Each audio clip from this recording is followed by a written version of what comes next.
countries. But she already knew. She didn't learn this from that. She was already there before I was, I think. But this is an example of what an ordinary citizen can do by happening to know Fujita. She was able to talk to him and convince him.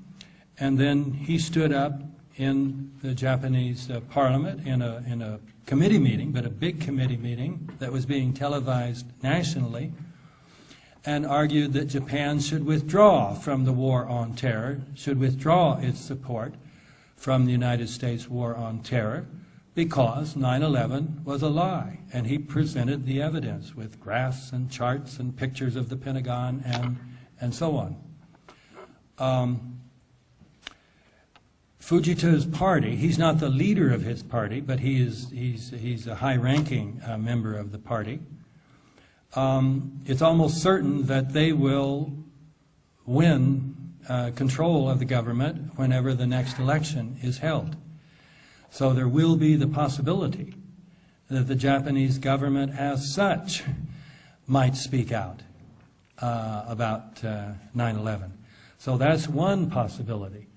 And if that could occur in Japan, it could occur in other countries that were not complicit, or at least where the present leaders of the country were not in office at the time and were not complicit. So there are possibilities. And then I know some of these questions were raised before written before I made my final point, but I would repeat again that even more likely might be the legal route. William Pepper is an American lawyer, quite well known, who also works a lot in Europe. He is the lawyer who proved in a legal case, in a court case, that Martin Luther King was not assassinated by James Earl Ray. This is proved now.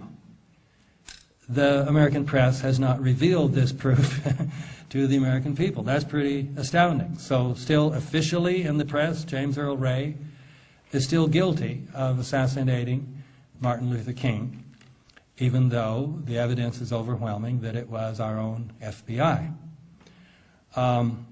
Anyway, Bill Pepper has argued that even more likely than the political route might be the legal route. And so he has encouraged people who are in position to initiate a lawsuit to do so. And he has essentially volunteered his services to this. And there are many other lawyers who belong to Lawyers for 9/11 Truth. And hopefully soon there will be many more from Europe.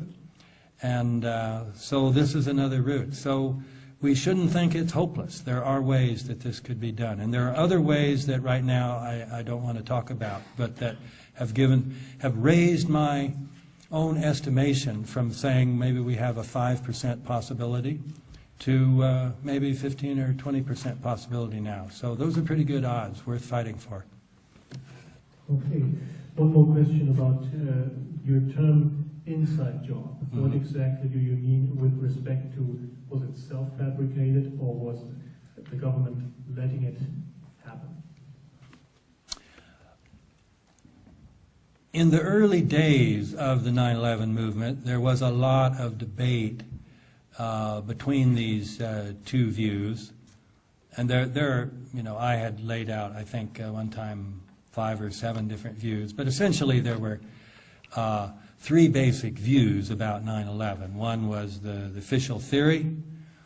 The second was that the government knew the attacks were coming and let them happen.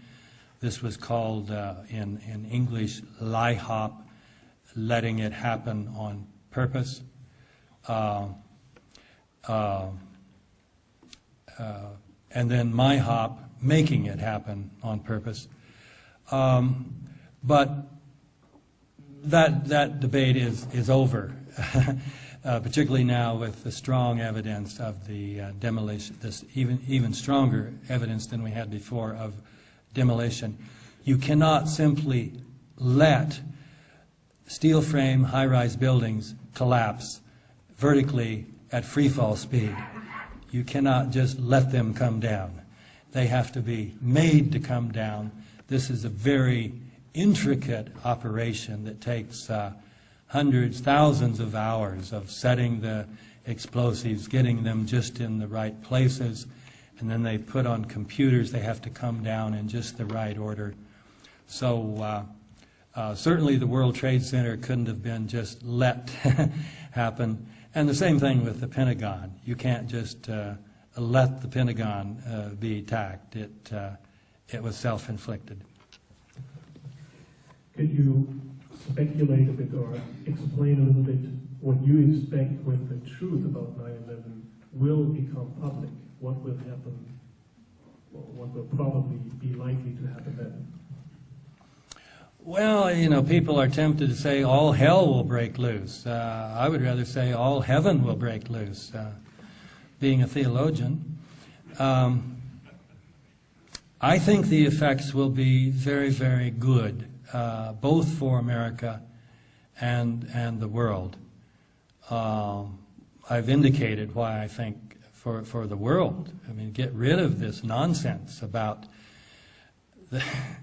that we're endangered by terrorism. We're endangered only by our own governments that are fabricating these false flag operations.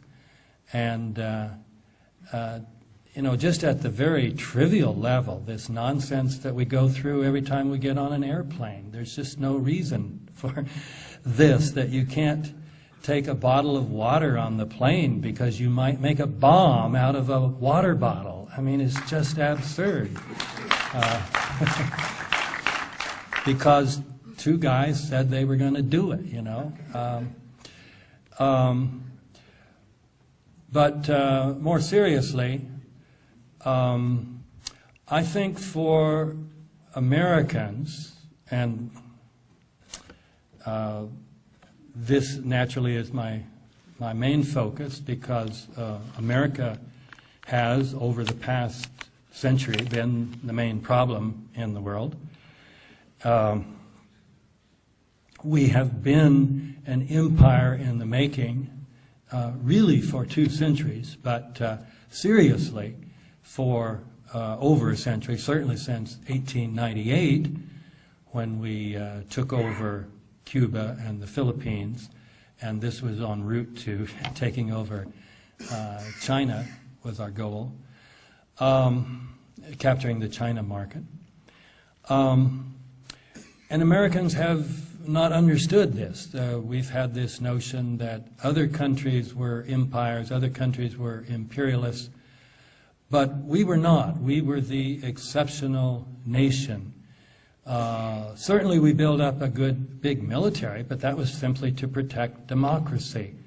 It was simply to protect the world from the evil, fill in the blanks, the evil Soviets, the evil Nazis, the evil Japanese, and now the evil Muslims. And who will it be next? But now we're going broke, so we're not going to be quite as dangerous in the near future. But if we don't get the truth about 9/11 revealed, we will recover pretty strongly economically within some years, and we will be on the rampage again. And so it's most important that Americans know these things. First of all, that we have been an imperialist nation for well over a century. Secondly, that we have done many, many, many horrible things for the sake of the American empire. We have destroyed many, many countries, Iran being one of the most obvious. And now Iraq, but I mean, clear back in the 50s, what we did to Iran, and Guatemala, and most of South America, and on and on and on and on. And we were torturing people way back then. We've been torturing for a long, long time. This isn't a brand new thing.